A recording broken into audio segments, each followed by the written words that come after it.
Komisi Pemberantasan Korupsi KPK memeriksa mantan Menteri ESDM Jero Wacik sebagai tersangka terkait kasus dugaan pemerasan untuk meningkatkan dana operasional menteri di Kementerian ESDM. Pemeriksaan ini merupakan yang pertama pasca sidang gugatan pra-peradilan yang diajukan Jero Wacik di Pengadilan Negeri Jakarta Selatan.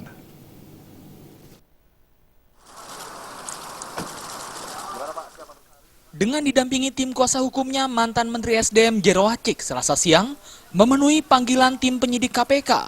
Politisi Partai Demokrat ini dipanggil KPK guna menjalani pemeriksaan sebagai tersangka terkait kasus dugaan pemerasan untuk meningkatkan dana operasional menteri atau DOM di Kementerian SDM saat Jero Wacik menjabat sebagai Menteri SDM.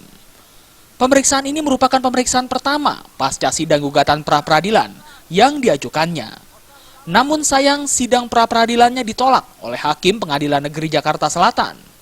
Sebelum menjalani pemeriksaan, Jero mengatakan kedatangan dirinya ke KPK ini merupakan sikap kooperatif dan taat hukum.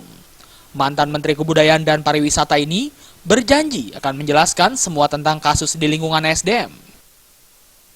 Saya memenuhi panggilan itu sebagai wujud kooperatif dan taat hukum. Ya. Itu nanti tunggu setelah saya selesai pemeriksaan, saya memberikan penjelasan. Ya, sebagai tersangka. Kasus yang mana Pak? Yang membuka apa yang SDM Pak? Kasus SDM. Dalam kasus ini penetapan Jero sebagai tersangka merupakan hasil pengembangan proses penyidikan kasus dugaan korupsi pengadaan di Sekretariat Jenderal SDM yang menjerat mantan Sekretaris Jenderal SDM Waryono Karno.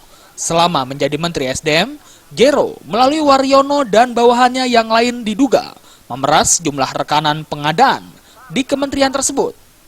Terhitung sejak tahun 2011 hingga 2013, menurut KPK total uang yang diperoleh Jero dari pemerasan itu mencapai 9,9 miliar rupiah.